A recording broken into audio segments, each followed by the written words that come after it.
What's up, guys? Jordan here with the deck box, coming back to you with our very first tabletop match. And we're going to be playing with the two decks that we have profiled this week. On the left-hand side, you'll see myself playing the Gardevoir GX deck, a very hard-hitting deck that requires the use of energy and speed to take out its opponents. On the right-hand side, we're also going to see another speedy deck, Golisopod Zoroark. And as a lot of us know, both of these decks have made a lot of news here recently, with Gardevoir taking the World Championship and Golisopod just behind it.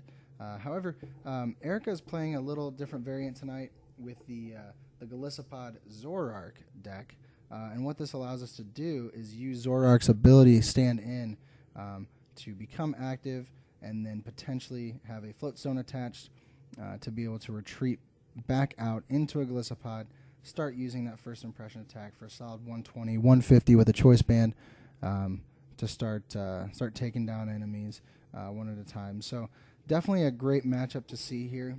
Two very, very strong decks, both with a lot of popularity right now. So we thought we'd start with these for you guys. So please enjoy and let us know what you think down in the comments as usual. Let us know. What I want to know actually is, like I said, a lot of people are playing different variants of Golisopod. What I want to know is, if you're playing Golisopod, which variant are you playing? Is it straight Golisopod? Is it Zoroark? Is it Gardevoir? Let us know down in the comments. So enjoy this video now. So it looks like I will be going first on the left-hand side, hoping to get that turn one Bridget, as I imagine Erica is also wanting the same thing. I believe she actually starts a Tapu Lele here. And we do start the game here. Yep, Tapu Lele, and we have a Routes on my side, and it looks like an Alolan Vulpix coming down. So far not seeing that turn one Bridget, and I'm thinking, I believe I may be debating over playing an N here, and I choose to pass. I must have something in my hand, potentially the setup for a Gardevoir turn two. So here we have Erica bringing Bridget down with a Wimpod. And let's see, she should be getting a Zorua out. Yep, there's a Zorua, and I believe a Remoraid. Three solid Pokemon. Yep, there's the Remoraid. Three solid Pokemon to get out there turn one. So she will have the turn two, potentially, that she hopes for by getting a Zoroark set up, getting Golisopod, and hopefully that Octillery to be able to set up a little bit more. Do see a Rainbow Energy coming down and passing on to my turn. So here I do see a Sycamore in hand. Here comes a Skyla. So I'm either grabbing an Ultra Ball or Rare Candy. I believe in this case it is an Ultra Ball to get my Gardevoir, to get things set up and going here.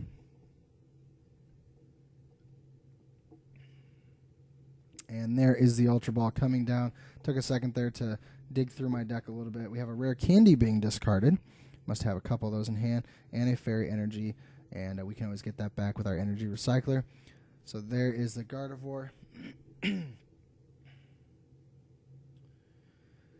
And so what we're hoping to happen here is every single turn to have at least one Secret Spring attachment with Gardevoir's ability, allowing us to attach a Fairy Energy. So there it is right there. Oh, no, I'm sorry. That is our attachment for turn and the Fairy Energy. So that is potentially what we would like to have happen every single one of our turns, getting those three energy down or more if we have more than one Gardevoir out there. So we are swinging for 90 here on the Tapu Lele, being able to two-shot it.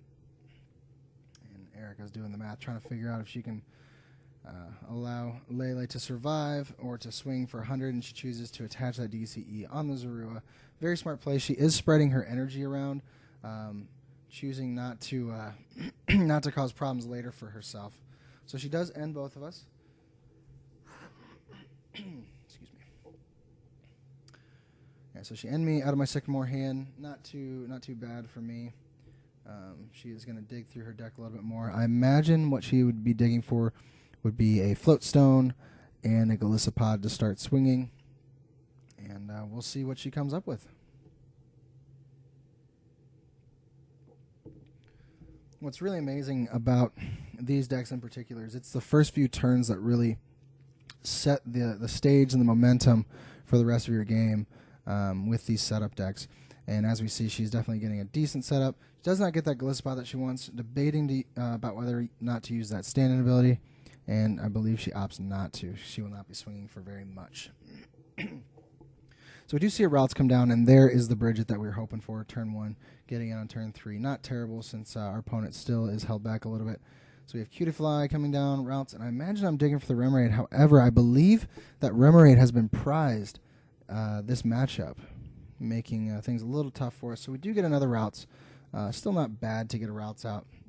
However, we were hoping to potentially get an Octillery going. So now we're going to have 3 routes on the bench, a Cutifly, and an Alolan Vulpix. Obviously, great supporter Pokemon to have around.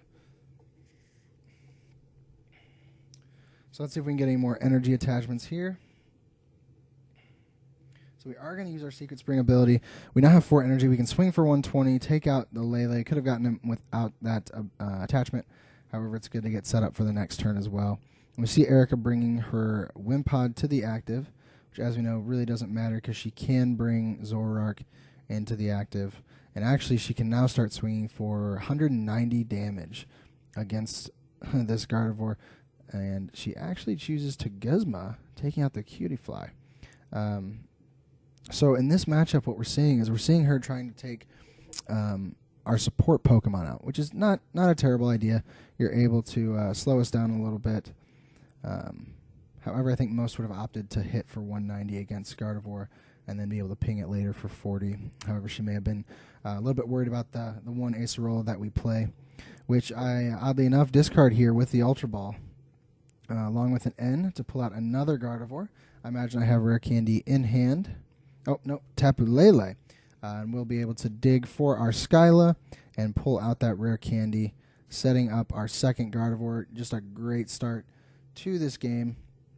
Being able to get 2 Pokemon that can add 2 attachments per turn, allowing us the potential for 4 energies to be attached in 1 turn. So now against this Zoroark, we're swinging for 180, more than enough to take him out. And we'll see what we do here. So we're at 4 to 5 in the prize trade. Looks like we're going to be using a Field Blower here, getting rid of the Choice Band and the Floatstone on the Remoraid. And we're going to KO that Zoroark, bring us down to 3 prizes. Erica bringing up that Wimpod with the Rainbow Energy attached, flashing my hand with the Sycamore, and I believe a Special Charge. And it looks like she is Ultra Balling. I believe she has empty hands, so she is going for that Lele and the Sycamore. I imagine she's wanting to dig for a Golisopod, along with a Choice Band and a DCE to be able to start swinging for some big numbers. She does Special Charge, getting the Rainbow Energy and the DCE back into her deck, giving her the potential to do exactly what I just said. So we'll see what she comes up with here, doing her shuffling and drawing those 7 cards. And we do see a Choice Band. Does she have the Golisopod? She has the DCE and the Ultra Ball. Perfect. I'm sure she would have much rather preferred the Golisopod. However, Ultra Balling away a Wimpod and a Zoroark break to get the Golisopod is definitely worthwhile. So she will be able to swing for either 100 with the Armor Press, reducing our attacks by 20 damage, or she can use her GX attack, Crossing Cut GX, for 150. It looks like that's what she's opting to do. Yes. So she's going to bring Remoraid in. She just did 180, to Gardevoir, leaving 50 HP left on us, forcing us to take out the Remoraid if we want to do anything. Now here I am going to be Sycamoring away a Fairy Garden and a Special Charge. The reason I got rid of the Fairy Garden is very simple. Well, she plays Rainbow Energies, and that allows her to use that Fairy Garden for the free retreat as well, which obviously with Golisopod around, you do not want her to be able to use that. So I opt to discard it. Kind of kicking myself for that at this moment because I wanted to get into a fresh Gardevoir, not risking the KO the next turn. However, I realize that I either need to take out this Remoraid or she will find a way to retreat him and just start swinging again with Golisopod. And that is what I'm debating with myself in this moment, and I go with it. So we're now at 2 prizes, Erica at 5. She's bringing up that very strong Golisopod, who can swing for 130, take the KO, and she is down to 3 prizes, and my attacks will be reduced by 20. So I have to hit for 200 damage with 20 taken down, definitely making this a little bit more difficult. We need to have a total of, I believe, 8 energies attached between the 2 of us. So I would have to get a Fairy Energy and a DCE to be attached to me to do 200. Oh, I'm sorry. I would have to have a DCE to do 1, 2, 3, 4, 5, 6, 7, 210, 240 with my choice band. Take off the 20, and we're at 220, which would take the KO. So let's see. I either need to come up with a DCE or 2 fairy energy, which with this N only giving us 2 cards, that is going to be difficult. However, I imagine I had to do that to preserve some resources. So now we see a Routes and a Curlia set up on the bench. Not looking too bad because we still have backups just in case. However, we do want this active Gardevoir to be our main attacker right now. So we are going to take out the choice band, reducing the attack costs of Golisopod during the next turn. And here we are only swinging for 160. So we're now at 170 damage on that Golisopod. If she does not take out my Gardevoir this turn, which as we know is impossible with the Golisopod, or retreat into that Lele to stay alive, her game is done. Looks like she's digging here, trying to get maybe another Wimpod set up to survive maybe one more turn for an Acerola play and start swinging again. So we'll see what she comes up with here. And it looks like she cannot find what she needs, so she may have to opt for a different Pokemon. She opts to go for a Golisopod, just to thin her deck out a little bit, increasing her chances of drawing what she needs over the next few turns.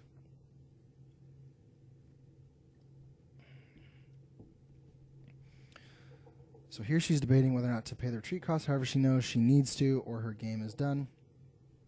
So she pulls that Lele into the active, and she's going to have to pass. So as you see, Gardevoir is definitely in a great spot right now. Two-shotting both these Pokemon within the next couple turns. So we're in a pretty solid spot. So we're doing 90 damage to that Tapu Lele, same as our first attack of the game. And we'll see how this pans out. And Erica's weighing her options, and she chooses to concede. So there's a concession for game 1. And her prize is DCE, Wimpod, Sycamore with Guzma as the next card. She could have taken at least another prize, maybe a few more to close this one out.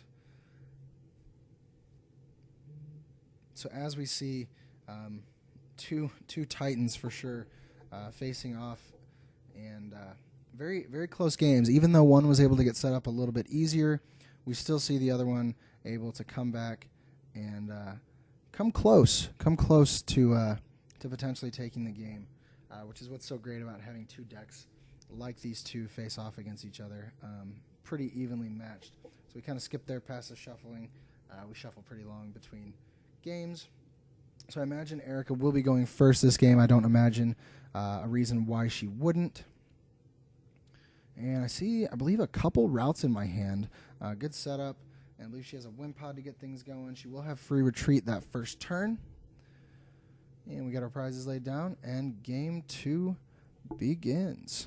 So we do have 2 routes on my side, a Wimpod and a Remoraid on Erica's side, and we see a Bridget. So she's going to have 5 basic Pokemon down turn 1. She's going to be getting set up. She's going to have the turn 1 that I wish I had last turn. This is 2 games in a row where she's had her turn 1 Bridget, which, as we've seen, is very, very crucial. So we have a Tapu Koko, a Wimpod, and a Zorua coming down. So she has 2 Wimpod to get her Golisopod set up. She has the Zorua set up to be able to use that Zoroark standing ability, and potentially an Octillery to come down later to help her dig through her deck. So Erica's definitely in a good spot this game, and I imagine she will have a much better chance of taking this one now that she's set up so much faster. And as we'll see with these decks and with many others right now at these stage 1s and stage 2s, they need their turn 1s and turn 2s to just be super strong like this to be able to get things going. So we do see her use that free retreat, go into the Koko, attach an energy to another bench Wimpod, and she is set up to start swinging for 120 on her second turn if she can get that Golisopod. So I choose to attach Fairy Energy and a Choice Band to my bench routes. I want to keep those as safe as I can, which, as we know, with Guzma running around, none of your Pokemon are safe. He is going after all of them. So we see an N come down, having another bad start. No Bridget, having to N try to keep some resources alive. Gave Erica a very fresh hand after she played down a few of her cards. So definitely not a great start here. Let's see. I believe I see a rare candy in my hand. So I may have the potential to set up a Gardevoir next turn. We see a Cutie Fly come down here to, of course, set up that Rabombi. So we do see an Ultra Ball with a Lele and a DCE. Ooh, two very strong cards coming out of Erica's hands. She is getting that Golisopod, though, which is, of course, what she needs to do in this game. And she will be taking a knockout here by retreating the Coco. So let's see what she chooses. Oh, she actually Guzma. She uses a Guzma. Actually not a bad play. Typically, you wouldn't do that with the free retreat Coco. However, she needs to take out that routes on the bench with the energy before it becomes a Gardevoir.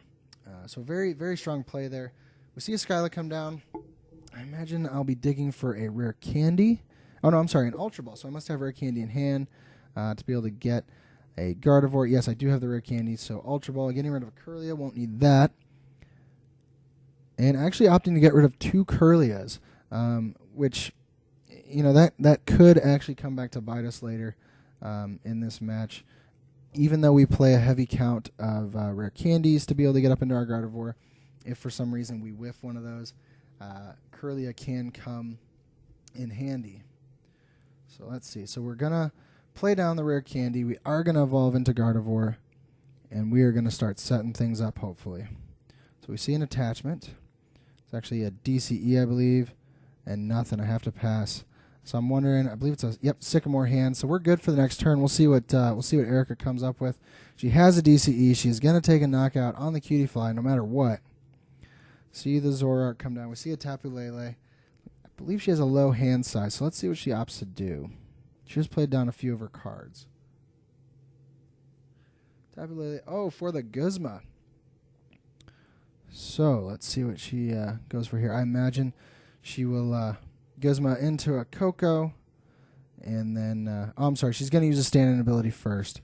Then she's going to Guzma, taking the Gardevoir out, bringing up her Golisopod, and she is going to start swinging for some big numbers. I believe she's going to use that Armor Press attack for 100 damage, reducing my attacks by 20 the next turn. Very important in this matchup. So we see the Sycamore come down, see a Field Blower as well. And we have a Fairy Guard in my hand. Same as the first game, we're not going to be playing those unless we absolutely need to in that exact moment. Because I don't believe that Erica will be using Field Blower to get rid of it, because she will be taking advantage of it as well.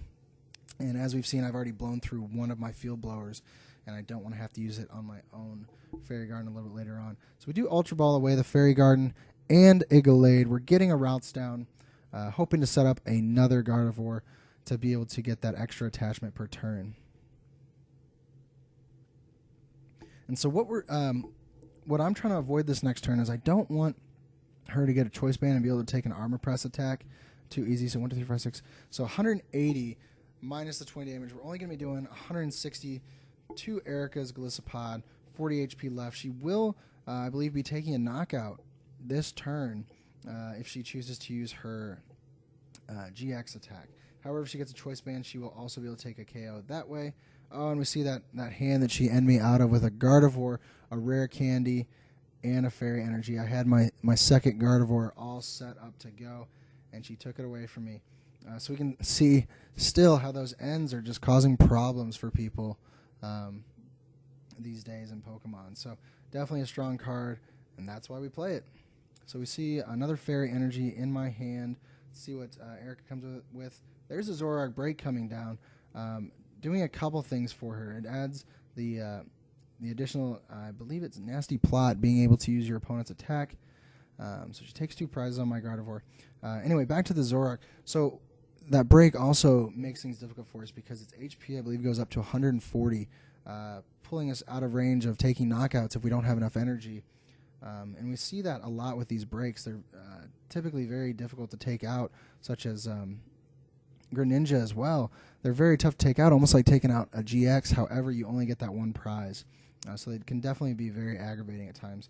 So we see Guzma bringing up the Wimpod, hoping to get it stuck in the active, using, I forget what the attack is called. It's Healing Kiss, I believe, for 10 damage. However, if I would have been paying attention, I would have known Zoroark does its thing, stand in, and really doesn't do anything for my Gizmo. Zoroark definitely nullifying Gizmo in this instant. So we see a Rainbow Energy coming down, bumping that Wimpod's HP or damage up to 20, and we get a Golisopod with an Ultra Ball. So as you see, Erica is definitely much better set up this game. She's getting a Sycamore again. So she has 2 Golisopods set up, both ready to attack. Zoroark break in the active. So she has 3 very strong attacking Pokemon. She also has that Coco that can do that spread damage if absolutely necessary. And she is just rocking and rolling. So she opts to retreat the Zoroark break out to use Golisopod. She could have taken the knockout with the Zoroark break. However, I guess she chose to opt to bring the Golisopod in. Didn't want me taking an easy prize, potentially. Which at the moment I don't think that she is in any danger of. That cutie fly is not looking very scary. So I'm going to Wally. And I can't remember if I was looking for a Rabombi to get some energy attachments or potentially a Curlia. And I believe it was a Curlia. And if we'll remember earlier, I even said this. I said it would come back to bite us, and it did. We needed those Curlias, and we discarded them with an Ultra Ball earlier to be able to get a Gardevoir and Rare Candy up. We got greedy and forgot poor Curlia. So now we're getting desperate. We attach that DCE, pull out 3 Fairy Energies from our discard pile with the Energy Recycler, and we'll get them back in the deck so that next turn we have a chance to draw them. We're also looking for Rare Candy Gardevoir. We need it. I believe Gardevoir is in my hand. However, doesn't do us a whole lot of good in our hand with no Rare Candy. And there we see some hand motions. I'm getting very frustrated at myself for doing that with those Curlias. So just a reminder, don't get greedy. So we see a Rainbow Energy in Erica's hand. What is she going to do? She gets the KO on Cutiefly no matter what. But I think she might be going for the Routes knockout, which is definitely not a bad play. Because as we know, if she gets the Routes, I have no Gardevoir next turn, she takes the game. So she special charges, puts 2 DCE back into her deck. So she Olympias, gets rid of that damage on the Golisopod, brings Coco up, retreats, takes out the Cutiefly. So now it's down to 1 lone Routes, and that's game. Did not take a single prize. She had me stuck for quite a bit. And you can definitely see how these stage 2 decks, they do tend to clunk up if you get bad draws. If you can't get those Sycamores or Ends when you need them, if you don't get those early Rare Candies to get set up, it can cause problems for you. And it all started with turn 1 with no Bridget. And that was definitely the difference maker in this game, seeing Erica bring out her Bridget turn 1, getting 5 Pokemon in play to my measly 2. And once she got set up, there was no stopping her. So definitely a great game by Erica. And so we'll see what happens here. Game 3, we are tied at 1 apiece. We'll see who can take this in this Clash of Titans for sure. I believe I see a DCE, see a couple pink Pokemon, which yes, I know that's not the proper term. Some fairy Pokemon, potentially Routes. So let's see what we get started here. So we have a Lele again on Erica's side. That's 2 for 3 for her, and a Comfy. Womp womp. That's not exactly what we wanted to see in a Remoraid. So if you don't remember, Comfy does basically act as a Wonder Energy for any Pokemon in play with on your side with Fairy Energy attached. Your opponent cannot have any special conditions done to you, poison, confusion, sleep, etc. And in this matchup, really doesn't help us a whole lot. The only thing in Erica's deck that causes any sort of special condition to us would be her Zorua, which can confuse us. And I've had that happen in some games. However, it was desperate times for my opponent. They do not plan on using Zorua to confuse their opponent. So definitely kind of useless in this match. And we see I get nothing. So she's able to get that attachment for turn, the DCE on the Tapu Lele, Ultra Ball, getting rid of a Float Stone, and an N. Looks like Erica's actually having kind of a tough start this time as well. I don't think we see the turn 1 Bridget here. Just digging through her deck, seeing what she has. She gets that Wimpod, so she potentially already has Bridget in hand, which would not surprise me. She did get rid of that N, so she obviously did not need that. So let's see here. She's doing some thinking. Okay, so she must have prized her Bridget and chose to go for the Wimpod. She does 40 damage to our active Comfy. We get a Tapu Lele down. I imagine we're digging for the Bridget. And if I remember correctly, this is the game where Bridget is in that dreaded prize pile. Yep, we're going to dig through again, looking for that Bridget, and she is prized. She has eluded us yet again. And that is definitely one of the risks of running such a low count of Bridget. May make some adjustments in the future to all of my decks that run Bridget, because as we know, it's so crucial. But we all just kind of take her for granted and try to run one. You know, we can get our Lele's, no big deal. But if we don't get that Bridget, we're in trouble. So here we see an Alolan Vulpix coming down. We get a Fairy Energy attachment to the Comfy. Not planning on attacking with Comfy. I believe we're going to retreat into that Alolan Vulpix once we've end here. Digging a little bit more, trying to find our routes. We need to get those set up turn 1, or we're going to have a tough time the rest of the game. I'm sorry, turn 2. This is turn 2. We still have no routes in play, so this end has to be good to us.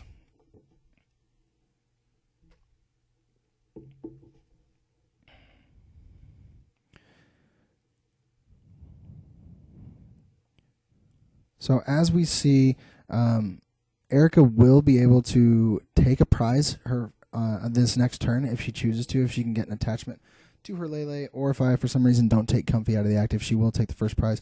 Looks like I have Octillery. I can get that down, which is great. Help me to dig through. I have a DCE for next turn. It does not look like I have anything else, so I do have to retreat Comfy, bring that Alolan Vulpix up, and this will be how I start getting my routes. Now we just have to hope that she does not end us out of these 2 Pokemon. If she does, oh boy, it's not looking good for us. If she does not, we're still doing okay. We're just a little bit behind. Just need to do a little bit of catch up. So now we see Erica draw for turn. She does get a Golisopod and another Wimpod. 2 Wimpods. Oh boy. And a Grass Energy. And she's going to Guzma. Who is she going to take out? And we see her again going for those support Pokemon. This time much more critical because it is our Octillery. And so we bring our Vulpix back up, hoping to dig through and find, I imagine, some Curlia. Unless we have a rare candy in hand, we can get Gardevoir active our next turn. So we'll see. Do I get any sort of energy attachments? Get a Fairy Energy attached to our routes. And we do still have that DCE in hand. Oh, and we choose the Sycamore away. We get greedy. As you see, we had the Skyla in hand. We could have held onto that hand, used a Alolan Vulpix Beacon attack to dig through for a Gardevoir, and we actually would have been set up for next turn. We got a little greedy, got rid of the DCE. We do Beacon for a Gardevoir, so I imagine we have a rare candy and a Curlia, so we'll be able to get those 2 set up next turn. So this is one of those plays I kind of, even when I did it, I kind of regretted it. However, it was getting greedy. It was risking it. I had to dig through a little bit more, so I opted to do that. So we see Erica bringing a Zorua down. And will she be able to get an energy attachment on her Golisopod to take a knockout on this Alolan Vulpix, or retreat and start swinging with another Golisopod? We'll see what happens. So she does get the DCE. She gets another Golisopod. So she's getting much more set up, much quicker than we are at this point. So at this point, all Erica has to decide is not whether or not to attack or whether or not to set something up. What she has to decide is how hard am I going to hit this Pokemon, and which Pokemon am I going to hit. So we see a Skyla come down for that rare candy. As you remember, we have that Gardevoir in hand from our Alolan Vulpix Beacon last turn. And we will be able to have a Gardevoir finally up and running. I believe this is turn 4 or 5. So definitely not a great start. And we can start swinging for 1, 2, 3, 4, 120 plus the DCE, 180. Now all we need is another Fairy attachment or a Choice Band. We have the Choice Band. We are going to... Oh, no, we are not going to one-shot because she does have that Armor Press attack that reduced damage by 20. So we're at 190 damage on this Golisopod, which is not the best position to be in. I know it's only 20 away. However, Acerola has definitely made a name for herself in this game, and she can be pretty brutal in spots like this. So we'll see what Erica opts to do. She does play that Acerola just like I was talking about. She pulls up that damaged Golisopod. She plays him right back down. So he has 2 Golisopods still and another Wimpod ready to go. And now we see her bringing a new Golisopod to the active spot, swinging for 120. Not only that, but now she has less energy attached, and I can only hit her for 150 this next turn unless I can get a DCE attachment or 2 fairy energy. So we do see a Zoroark come down, allowing her to use that stand-in ability over the next few turns, which will be very, very important, allowing Golisopod to come out of the active position. So now she will be swinging. She does 120 damage to our Gardevoir. And we see a Routes come down. So I'm at least starting to get some stuff going. And I also choose to Acerola my Gardevoir up. And I bring the Curly up. I will be able to put Gardevoir right back down, put the exact same energy on. So it kind of acted as a, I guess, a free max potion for us. So we are going to be swinging for 1, 2, 3, 4, 150 again. Same as before. However, we hope it sticks this time, and we don't get another Acerola slap down in our face. So Erica does bring down a DCE, and she's going to use her GX attack here, Crossing Cut GX, for 150 damage, I believe. And she brings up that fresh Golisopod. I believe no energy attached. So currently we're only hitting for 120. Again, in a very tight spot. Prize trade at 6-4. We Sycamore away a Guzma, a Gallade, a Fairy Energy. I'm sorry, a Fairy Garden, and a Rabambi. Quite a few resources there we're getting rid of. And we'll see what I do with what I pull from that Sycamore. We get a rare candy, so we get another Gardevoir. That's excellent. So we're at least still in the game. We see a Fairy Energy in our hand. I think we're doing some math, trying to figure out how much we need, if it's worth committing to our active or if we commit to our bench. I think the best option is from this point on to start committing energy to our bench unless we can get the one-shot, which in order to get the one-shot, we'd have to have a DCE and a Fairy Energy in our hand, and without those, really no reason to attach the active. We can just start setting up our bench Gardevoir when the active gets knocked out and hopefully survive a few more turns, see if we can make something happen. So we see that energy recycler. Oh, yeah, that was an energy recycler for the energy that we just put back. A little late to the game on that one. So what do we see? Oh, we get the DCE, we get the Fairy Energy, and we get the KO. So we do one-shot that Golisopod, taking back 2 prizes, which is great. It is very unfortunate for us that she will take a KO immediately after getting rid of those 6 energy on the board. However, it brought us back up in the prize trade. We are now at 4-2. And now I'm trying to figure out how I can get this Gardevoir set up. I've blown through a lot of energy. So 1 energy right there. Swinging for 90 so far. Just need 1 more and we can take the Zoroark down. We are going to Guzma. Okay, so we're going to Guzma up the Golisopod. Bring the Tapu Lele to the active. Use our attachment for turn, the DCE. And we put a Choice Band on our bench Gardevoir. And we actually use our Lele to take the knockout on that Golisopod. So now the prizes are even at 2-2. And it looks like we have Jordan still alive. And Erica, her 2 Golisopods have fallen. So can she make something happen? She had such a great start. And really hate to see it go to waste here. So she has Zoroark in the active. He can swing for 100 with his Mind Jack attack. And a Choice Band 130. So Wimpod getting that Rainbow Energy attachment, setting up for another Golisopod. Looks like she Sycamores away quite a few resources. Probably digging for that Golisopod to make something happen. Oh, she gets the Zoroark break, adding that HP along with that extra attack and a Zorua to her bench. So she chooses to use Mind Jack. She does 130 damage to our active Tapu Lele, leaving 40 HP remaining. So now it comes down to who can hit the right Pokemon at the right time, who gets the Gizmo for game. So putting a little bit of thought into this one. And actually, it wouldn't be her getting a Gizmo for game at this point. It would be me trying to get a Gizmo to stay alive. So we'll see what I opt to do here. I know I have to get Lele out of the active. The question is how? Do I Gizmo? Do I pay retreat cost?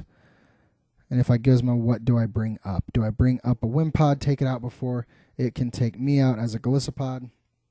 Or do I get greedy and go for the 2 prizes? So we have a Tapu Lele. I imagine digging for a Gizmo, hoping I have it.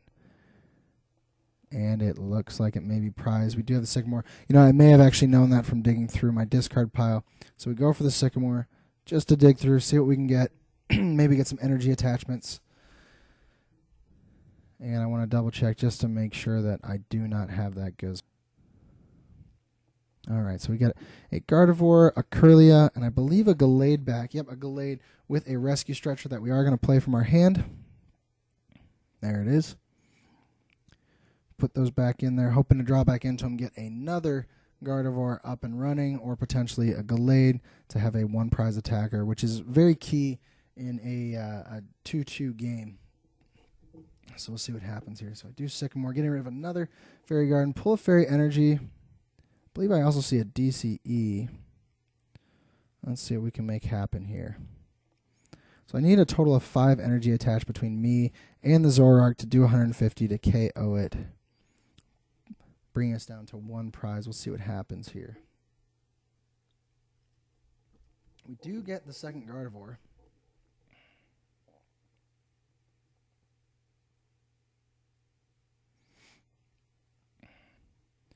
And really at this point, it doesn't matter if we set up another Gardevoir, because if one of them gets knocked out, you're not going to need a backup attacker. That is your attacker. That's what you're left with. So we see an attachment going to our Gardevoir. We pay retreat on the Lele, and we come up and we can swing for 120, not taking the KO on the Zoroark. However, as we said before, we did need to get Lele out of the active because we would have been knocked out the next turn. So let's see. Does Erica get the Guzma? She puts that choice, and there's Guzma. She will take out our Tapu Lele with her Tapu Lele. So, guys, I hope you've enjoyed this episode of the Deck Box. Hope you've enjoyed this tabletop match. Hit us up in the comments, like and subscribe. Come back for some more videos in the future, and we'll see you next time. Thanks, guys.